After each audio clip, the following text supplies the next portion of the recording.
I never thought to be the kind of guy confessing this on camera. But here I am, heart pounding as I finally say it out loud. The first time I tried sisters, I discovered the true joy of being a man. It started as a secret ice ward take to my grave. But that one weekend shattered everything I thought I knew about desire. Guilt, and what my body was really capable of feeling. My life had become painfully ordinary, long days at a dead-end office job, coming home to an empty apartment, scrolling through my phone with no one to talk to, weekends blurred into the same routine of takeout and bad TV. I felt stuck, like I was barely living, just existing in a gray fog where nothing excited me anymore. Every morning the alarm dragged me out of bed, and every night the silence pressed in until I couldn't breathe right. I kept telling myself this was just how things were for guys like me. Nothing special, nothing electric, just existing. One quiet Friday night the loneliness hit harder than usual. I stared at the ceiling, wondering if this was all there was. Another stretch of empty hours stretching out like a road going nowhere. My chest felt tight, that familiar ache settling deep. That's when the invitation came from my old college friend, a casual lake house getaway with his two younger sisters who were visiting from out of town. I almost said no. My thumb hovered over the reply button, hesitation crawling up my spine. But something in me whispered, maybe this time I shouldn't. Maybe stepping out of the gray for once wouldn't break me. I drove up that winding road with the windows down, cool evening air rushing in, trying to shake off the nerves. The lake house came into view just as the sun dipped low, painting everything in soft gold. My friend greeted me with the usual backslap and laugh, but my attention kept drifting toward the two figures unpacking bags near the porch. They moved with this easy grace, identical in a way that made my stomach tighten without warning. Their laughter carried on the breeze, light and warm, mixing with the distant lap of water against the dock.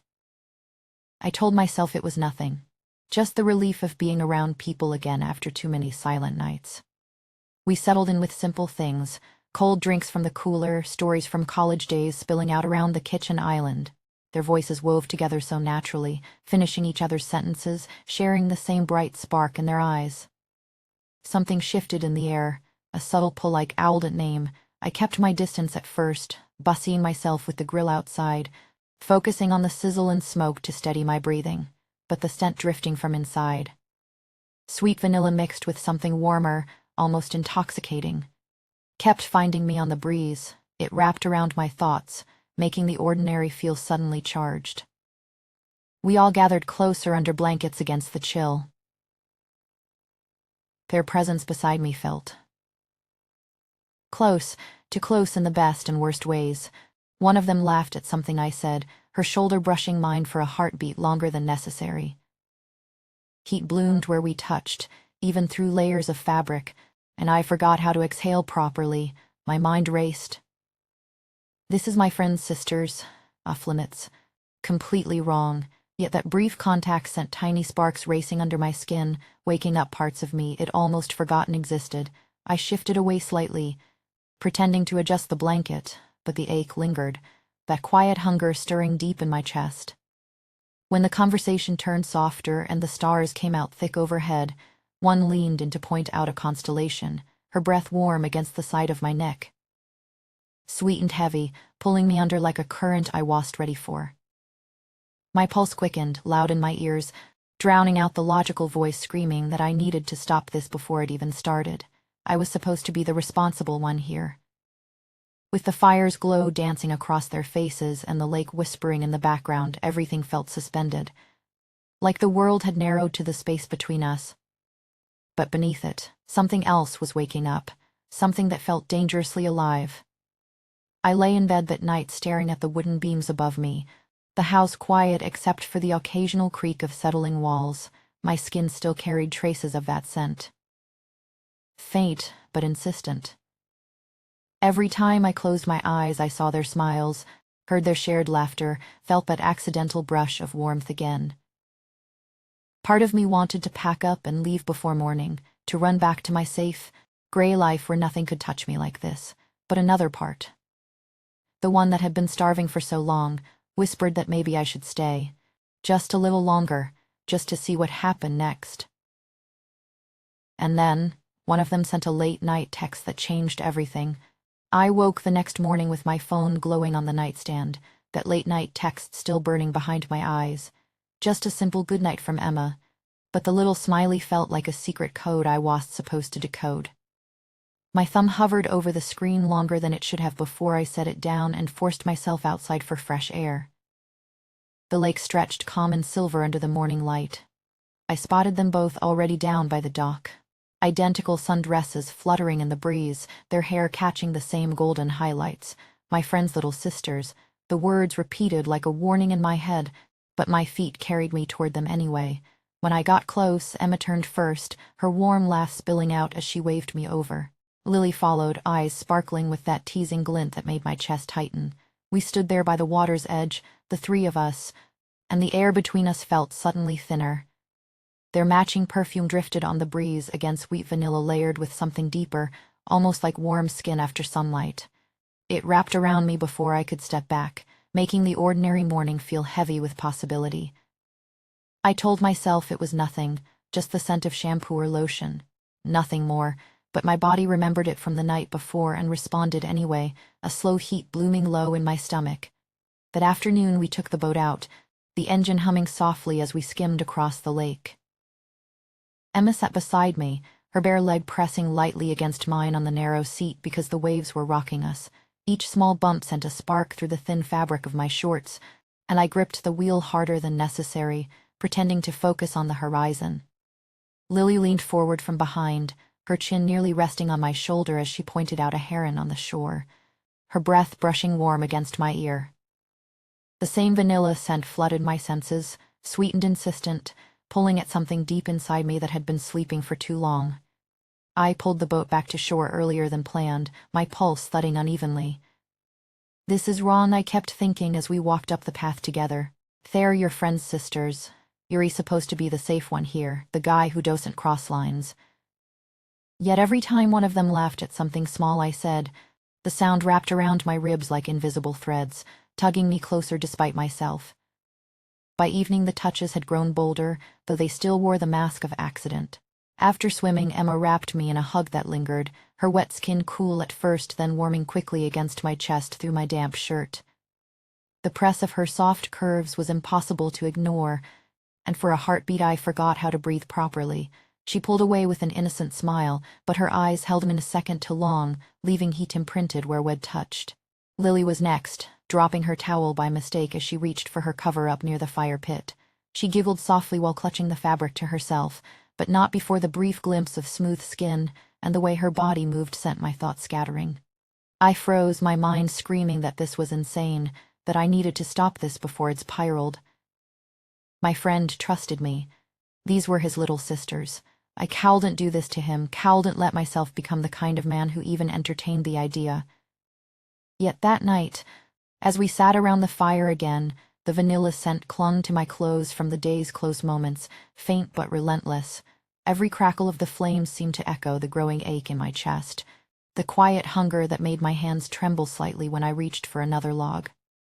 I kept telling myself to create distance, to go inside and call it an early night, but my body stayed rooted there, caught between the pull of their nearness and the weight of knowing exactly why I should leave. The moral war raged louder with each passing hour. "Stop before it goes too far," my conscience hissed while my pulse raced at the memory of Emma's leg against mine. Lilith's breath on my neck. I was cracking, piece by piece, and the worst part was how alive it made me feel, like I'd been walking through fog for years and suddenly the world had color again. And then, as the fire burned lower and the stars pressed close overhead, Lily shifted nearer under the shared blanket, her fingers brushing mine in the darkness, not quite holding, but close enough that the almost touch sent electricity racing up my arm. My breath caught, the guilt twisting sharp in my gut, even as something deeper whispered that maybe resisting wasn't the answer anymore. By Saturday afternoon the obsession had me in its grip, tight as the summer heat pressing down on the cabin. I caught myself lingering in the doorway while they changed into those light sundresses, the fabric draping over their identical curves, shifting with every small movement like it was breathing with them. My eyes traced the way the hem brushed their thighs, and shame flooded me so fast I had to turn away. "You're disgusting," I whispered under the shower spray, water pounding against my skin.